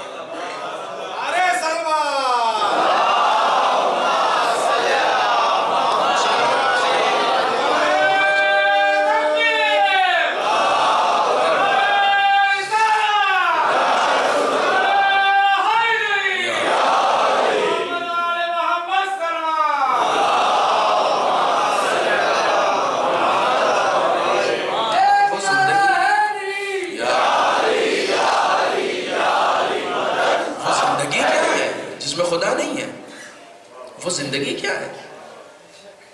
انسان اسی روح کے بلبوتے چل پھر رہا جو اس کی ہے، اور وہی اس کی زندگی میں نہیں ہے۔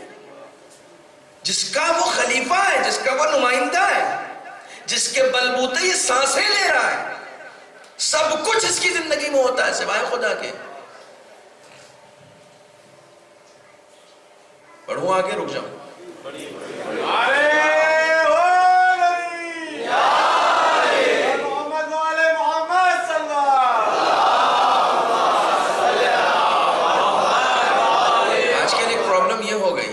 جب میں ممبر پہ بیٹھتا ہوں تو یہ سوئیاں زیادہ تیز چلنے لگتی ہیں۔ ایک صلوات اور پڑھیں محمد وعلیہ۔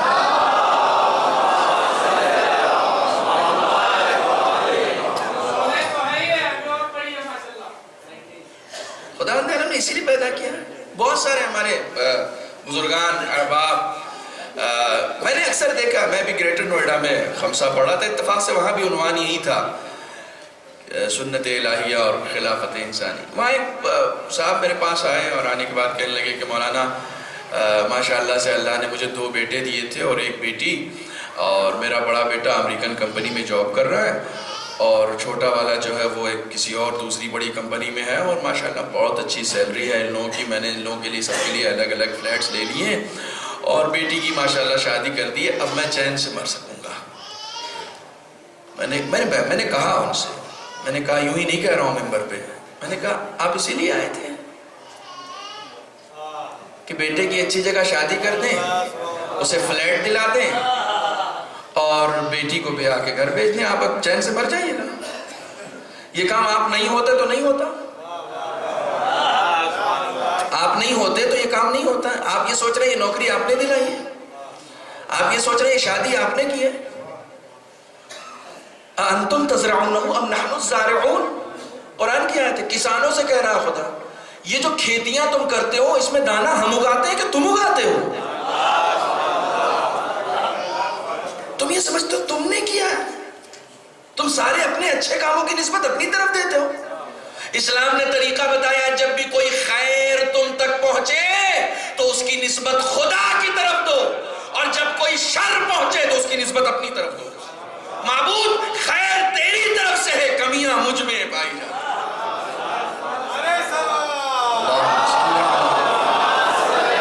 جتنا خیر تم تک پہنچ رہا، جتنا خیر تم تک پہنچ رہا، وہ سب خدا کی طرف سے، سب خدا کی طرف سے۔ پوری زندگی چوری چکاری اور رشوت خوری کر کے بڑا سا مکان بنایا اور اس پہ بورڈ لگا دیا ھذا من فضل ربی، پاک تھوڑی ہو جائے گا؟ ھذا من فضل ربی کے بورڈ سے پاک تھوڑی ہو جائے گا؟ کسی بھی سافٹ ڈرنک کو لینے جاتے ہو، بات رہ گئی تھی نا، آپ یاد بھی نہیں دلاتے۔ میں آج صرف گفتگو کر رہا ہوں، مجلس نہیں پڑھ رہا ہوں۔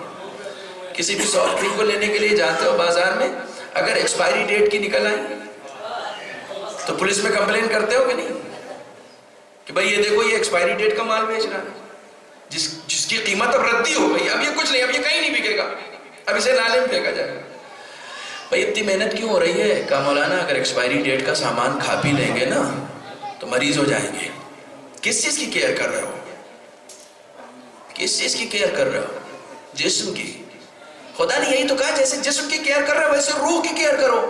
ایکسپائری ڈیٹ کا سامان کھانے سے پہلے اتنی کیئر ہے، لقمہ حرام کھانے سے پہلے بھی اگر کیئر کرو گے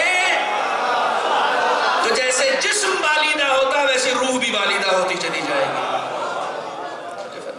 روح بھی بالیدہ ہوتی چلی جائے گی۔ ایک حرام کا لقمہ، جی بیٹھنے دیجئے ان کو، آپ بھی بیٹھ جائیے، بیٹھ جائیے، تشریف رکھیے۔ محمد والے محمد صلی اللہ علیہ وسلم۔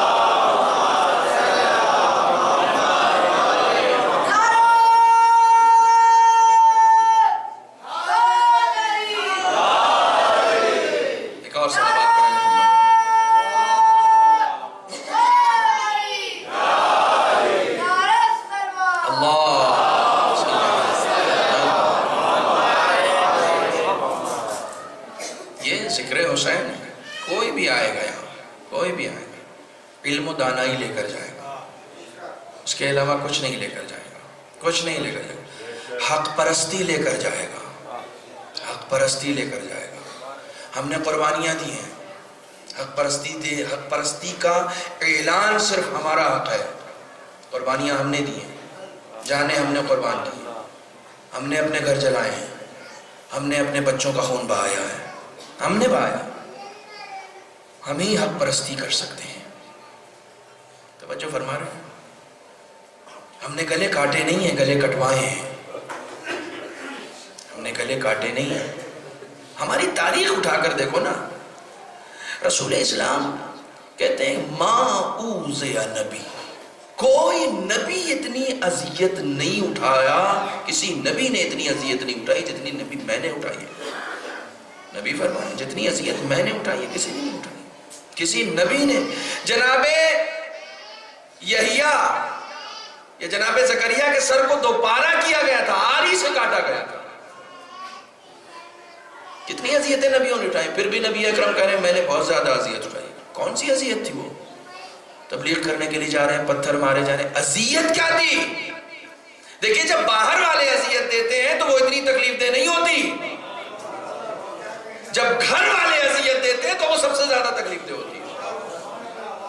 جب تک لوگ باہر تھے خوب رسول کو اذیتیں دیتے تھے، کوئی فرق نہیں پڑا رسول پر، لیکن بعد میں جب رسول کے آگے تلوار رکھ کے کلمہ پڑھ کے اذیت دینے لگے نا، وہ اذیت ناقابل برداشت ہو گئی۔ رسول اعلان نہیں کر پا رہے، رسول اعلان نہیں کر پا رہے۔ خدا نے کہا بلغ ما انزل الیک من ربک، پہنچاؤ، واللہ یعصمک من الناس، اللہ تمہیں لوگوں کے شر سے بچائے گا۔ جب خدا نے یہ ضمانت لے لی ہے کہ اللہ بچائے گا دشمنوں کے شر سے، تب رسول نے اعلان کیا ہے۔ قرآن میں آیت موجود ہے، تفاسیر میں موجود ہے کہ یہ آیت کب نازل ہوئی تھی، کیوں نازل ہوئی تھی۔ اذیتیں اٹھائی ہیں رسول نے، کرب اٹھایا ہے رسول نے، کرب اٹھایا ہے مولا کائنات نے۔ ایک رسول کی ایک لوتی بیٹی 18 سال کی عمر میں بال سفید ہو گئے سر کے، 18 سال کی عمر میں کمر خمیدہ ہو گئی. ایک بیٹی ہے، ایک بیٹی ہے. کہتی ہے صبت علیہ مصائب لو انہا صبت علی الیام سرنا لیالیا. مجھ پر اتنے مصائب پڑے ہیں کہ اگر دن میں پڑھتے تو وہ رات کی تاریکی میں تبدیل ہو جاتے. اتنے مصائب پڑے ہیں. ایک بیٹی اتنی اذیتیں جھیل رہی، ایک علی اتنی اذیتیں جھیل رہا، کاندھے پہ بیٹھنے والا حسین اتنی اذیتیں اٹھا رہا. اللہ اکبر. عید کا دن ہے، رسول نے، سب بچے ناقے پر بیٹھے ہوئے تھے. حسن و حسین نے ضد کی، کہا کہ نانا سب کے پاس ناقے ہیں، ہمارے پاس ناقہ نہیں ہے. بیٹھ گئے رسول زمین پہ. جائیے تمام سنی شیعہ کی کتابیں اٹھا کر پڑھیے. اپنے کاندھے پر دونوں نواسوں کو سوار کیا. یہ وہ نواسے ہیں جسے قرآن نے فرزند کہا ہے. مباہلہ کی تاریخ گواہ ہے. یہ وہ نواسے ہیں جن کو رسول نے فرزند کہا ہے. اور مولا کائنات کا جناب عباس کا طلب کرنا یہ بتاتا تھا کہ میرے بچے تو رسول کے فرزند ہو گئے، میرا فرزند کون ہے؟ اس لیے عباس کو طلب کیا مولا کائنات، اس لیے عباس کو طلب کیا، اپنے کاندھوں پر بٹھا دیا. امام حسین نے کہا نانا سب کے ہاتھ میں مہاریں ہیں. اپنی زلفوں کو 2 حصوں میں تقسیم کیا، ایک حسین کے ہاتھ میں، ایک حسن کے ہاتھ میں. کہا لو تم بھی مہار دیکھو. اتنا ناز اٹھانے کا. کل میں عرض کر رہا تھا نا، جس کا رسول اتنا ناز اٹھائے اسے اس شدت کے ساتھ شہید کیا گیا. 50 سال کے عرصے میں اتنی مصیبتیں اٹھا کر، اتنی مصیبتیں اٹھا کر شہید کیا گیا اس رسول، اس حسین کو. اللہ اکبر. مدینے میں ایک شخص آتا ہے جو رسول کا بہت بڑا شہدائی ہے. وقت گزر گیا، صرف 2 جملے مصائب کے سن. بہت بڑا شہدائی ہے رسول کا. اصل میں شہدائی یہ اپنی کتابوں کو پڑھ کے ہوا. اس نے اپنی کتابوں میں رسول کی سیرت پڑھی. یہودی تھا، اپنی کتابوں میں رسول کی سیرت پڑھی. سیرت پڑھنے کے بعد مدینے آیا اور آنے کے بعد کہنے لگا کہ رسول کہاں رہتے ہیں؟ لوگوں نے کہا رسول تو یہاں ہے نہیں، اب تو چلے گئے، وہ وفات ہو گئی ان کی. کہا رسول کی وفات ہو گئی. کہاں؟ کہیں بتاؤ تم لوگوں کے پاس رسول کی کوئی تصویر ہے؟ کہا رسول کی تصویر تو ہمارے پاس نہیں ہے. کہا تمہیں کرنا کیا؟ کہا ہماری کتابوں میں رسول کی شباہت بتائی گئی، میں اپنی شباہت، کتابوں کی شباہت سے رسول کے چہرے کو ملانا چاہتا ہوں. اگر وہ شباہت منعن ہوئی تو میں کلمہ پڑھ لوں. جو ہماری کتابوں میں رسول کی صورت بتائی گئی اگر وہ سیم پائی گئی تو میں کلمہ پڑھ لوں گا. تو لوگوں نے کہا کہ دیکھو ہمارے پاس تو کوئی تصویر نہیں ہے، چلو حسین کے گھر چلتے ہیں، ہو سکتا ہے رسول حسین کے پاس کوئی تصویر ہو. امام حسین کے گھر پہ آئے، دق الباب کیا. کہا مولا یہ صاحب آئے ہیں اور رسول کو دیکھنا چاہتے ہیں، آپ کے گھر میں اگر کوئی تصویر ہو تو دکھا دیجیے. امام حسین نے کہا یہ تشریف لائیے. حجرہ کھولا، باہر کے حجرے میں انہیں بٹھا دیا. گھر کے اندر آئے اور اس کے بعد جناب زینب کو بلوایا. جناب زینب جیسے ہی آئی، جناب زینب سے پوچھا زینب علی اکبر کہاں ہے؟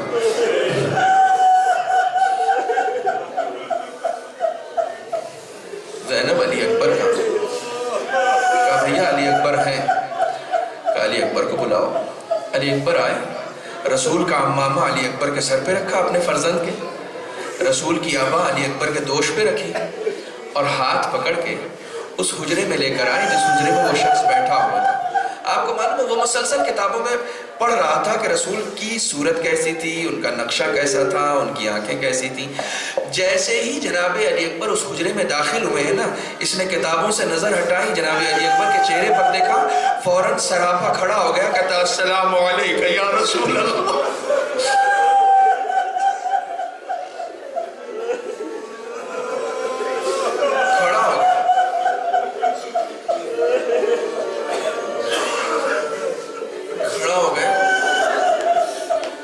کہا کہ لوگ تو کہہ رہے تھے کہ رسول اس دنیا میں ہے نہیں،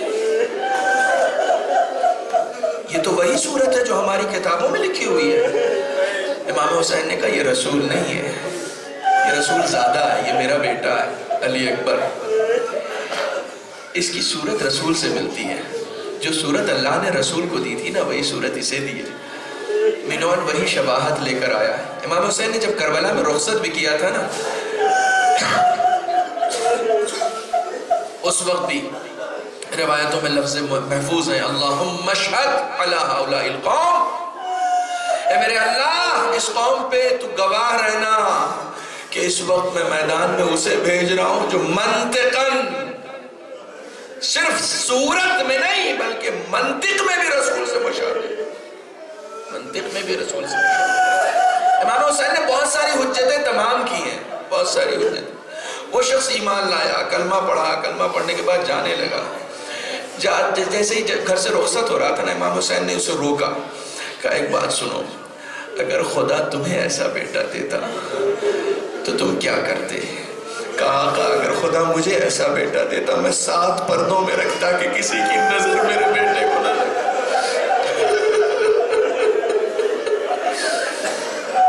آپ کے رونے کی آوازیں بلند ہو گئی، خدا آپ کی آوازوں پر رحمت نازل کرے۔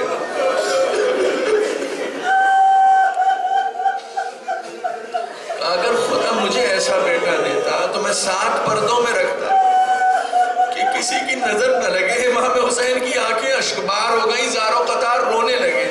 اس نے سبب پوچھا آقا رونے کا سبب کیا ہے، آپ گریہ کیوں کر رہے ہیں؟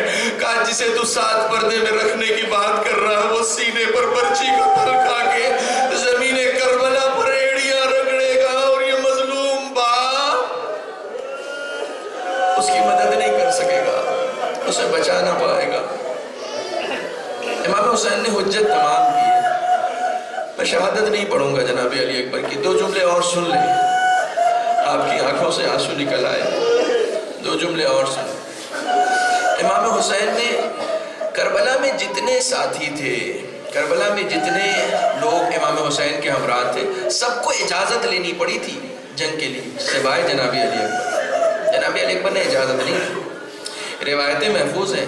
امام نے کہا تقدم یا ولدی، اے بیٹا بسم اللہ، السلام علی اول قتیل، زیارتوں میں اے سب سے پہلے شہید ہونے والے، تم پر ہمارا سلام۔ بنی ہاشم میں سب سے پہلے شہید ہوئے جناب علی اکبر۔ امام نے خود رخصت کیا۔ آپ کو معلوم ہے صبح عاشورہ امام مؤذن لے کے آئے مدینے سے، حجاج ابن مسرور مؤذن لے کے آئے، لیکن مؤذن سے نہیں کہا علی اکبر تم اذان دو۔ آپ جانتے ہیں کیوں؟ جانتے ہیں کیوں؟ علی اکبر کی آواز میں رسول کی شباہت تھی، چہرہ تو تھا ہی۔ علی اکبر مینارے پر جا کر کہتے ہیں اللہ اکبر۔ اب جیسے ہی وہ آواز، رسول کی آواز لوگوں کے کانوں تک آئی ہے، فوراً باہر نکل کر آئے، دیکھا چہرہ بھی رسول کا ہے، آواز بھی رسول کی ہے۔ امام حسین یاد دلانا چاہ رہے تھے ہم ہیں رسول کی ذریت، ہمارے خلاف حملہ کر رہے ہو، ہم پر حملہ کر رہے ہو، ہم رسول کی ذریت ہیں۔ امام نے پہلے ہی مرحلے میں حجت تمام کر دی تھی۔ جس وقت جنگ کا وقت آیا اس وقت کہا تقدم یا ولدی۔ 20,000 کے لشکر سے لوہا لینا علی اکبر کے لیے آسان تھا۔ امام نے تو رخصت کر دیا تھا، لیکن امام نے ایک جملہ کہا تھا۔ امام نے جملہ یہ کہا تھا، آپ کو معلوم ہے جس وقت جناب علی اکبر کی ولادت ہوئی ہے اس وقت جناب زینب آئی تھی امام حسین کے پاس، چونکہ اب تک امام سید سجاد پیدا ہوئے تھے۔ امام سید سجاد امام ہے، امام کی پرورش صرف امام کر سکتا ہے، امام کے علاوہ کوئی نہیں کر سکتا، تو جناب سید سجاد کو جناب زینب لے نہیں سکتی تھی۔ جب علی اکبر پیدا ہوئے نا تو جناب زینب آئی ہیں کہ بھیا ایک بیٹا مجھے دے دیجیے تاکہ اس کی پرورش میں کروں۔ علی اکبر پیدا ہوئے تو زینب لے کر گئی تھی، خود تربیت کی تھی۔ امام حسین نے اجازت تو دے دی، لیکن کہا اے بیٹا تمہیں جس نے پالا ہے اس سے اجازت لینا تمہاری ذمہ داری ہے۔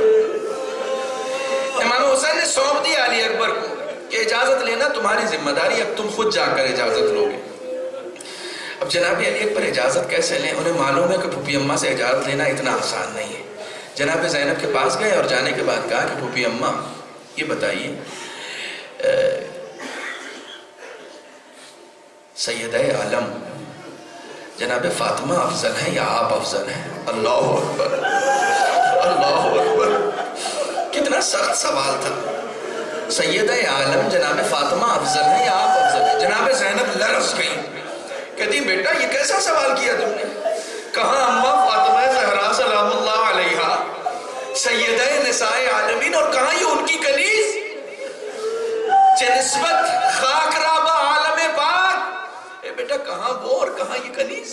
تم نے ایسی نسبت کیوں دی؟ اس کے بعد فوراً جناب علی اکبر کہتے ہیں کہ پھوپھی اماں جب وہ بافضیلت ترین ہیں تو پھر ان کے بیٹے پر اپنے بیٹے کو قربان کیوں نہیں کر دیتی؟ اللہ اکبر، اجازت لینے کا اتنا شاندار طریقہ، ان کے بیٹے پر اپنے بیٹے کو قربان کیوں نہیں کر دیتی؟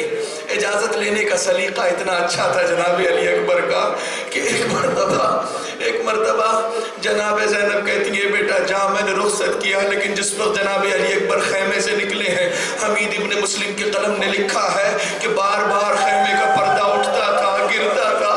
حمید ابن مسلم کے یہ جملے ہیں کہ علی اکبر اس طریقے سے خیمے سے نکلے ہیں کہ جیسے کسی جوان کا لاشا کسی گھر سے برآمد ہوتا۔ ایک کوہرام ہے، حسین نے گھوڑے پر سوار کر دیا، بس دو جملے سن لو، حسین نے گھوڑے پر سوار کر دیا، رخصت کر دیا، جناب علی اکبر آگے بڑھتے رہے، پیچھے سے قدموں کی چاپ سنائی دیتی رہی۔ اب جناب علی اکبر نے جیسے ہی اپنا گھوڑا تیز کیا ہے وہ چاپ بھی تیز ہو گئی۔ جناب علی اکبر رکے، تھمے، پیچھے گھومے، کیا دیکھتے ہیں بابا دوڑتے ہوئے چلے آ رہے ہیں۔ اپنے گھوڑے پر روکا، گھوڑے سے اترے، کہا بابا آپ نے تو رخصت کر دیا تھا۔ حسین نے کہا ہے بیٹا اگر تم صاحب اولاد ہو۔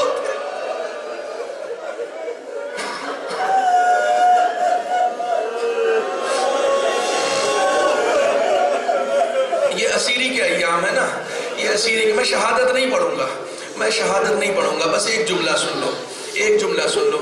جب اسیروں کو رہائی ملی تھی نا، اس وقت اسیروں کی چادریں تقسیم ہو رہی تھی، ایک بی بی بیٹھ کر ہر ایک کی چادر تقسیم کر رہی تھی۔ اے رباب لو یہ تمہاری چادر، ام کلثوم لو یہ تمہاری چادر۔ لوٹے ہوئے اسباب واپس کیے گئے تھے تو سب کی چادریں تقسیم کی جا رہی تھی۔ ایک جلی ہوئی چادر بھی ننھی سے نکلی، لیکن اس کی میت پہلے ہی دفن ہو چکی تھی، اس کی قبر اسی زندان میں بن چکی تھی۔ ایک دوسری چادر سرخ رنگ کی ایک چادر نکلی، اس چادر کو نکالنے والی نے پوچھا یہ چادر کس کی ہے؟ کربلا میں سرخ رنگ کی چادر کون لایا تھا؟ زینب ایک کوشے میں بیٹھی ہوئی تھی، زینب نے کہا یہ سرخ چادر نہیں ہے، یہ سفید چادر ہے۔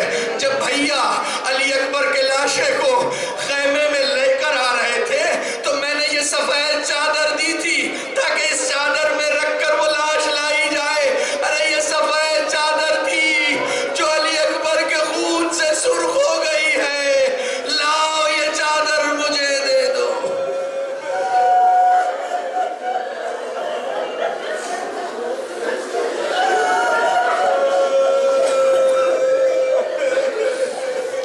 اللهم كن لوليك الحجة بن الحسن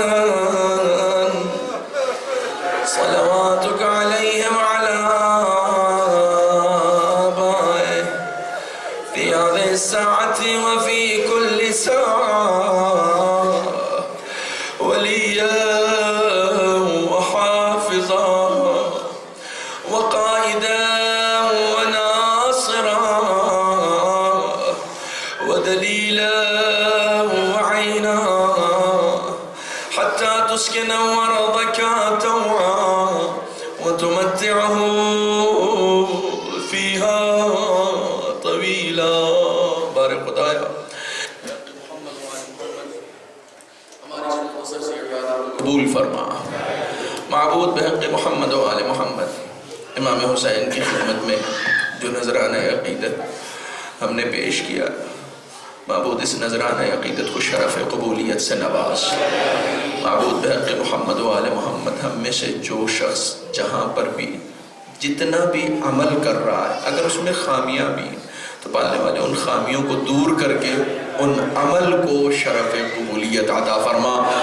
معبود بحق محمد و آل محمد ہمارے نام اعمال میں حسنات کم ہیں، سیئات زیادہ ہیں، برائیاں زیادہ ہیں۔ معبود تو کریم ہے، ہمارے نام اعمال سے ساری برائیوں کو بتصدق حسین محو فرما۔ معبود بحق محمد و آل محمد ہماری عمر کا جتنا حصہ گزر چکا ہے اور اس حصے میں جتنے بھی گناہان کبیرہ صغیرہ جانے انجانے ہم سے سرزد ہو گئے ہوں، معبود ہمارے تمام گناہوں کو معاف فرما۔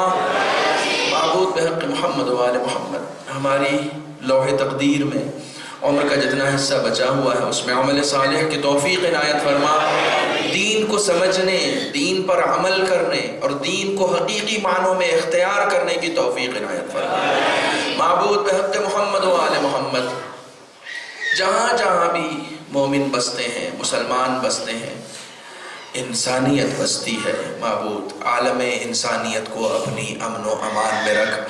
معبود بحق محمد و آل محمد، تمام علماء کرام، خدمت گزاران دین، مراجع کرام، اہل قلم، اہل زبان، جو جس طریقے سے دین کی خدمت کر رہا ہے، پالنے والے اس کی حفاظت فرما۔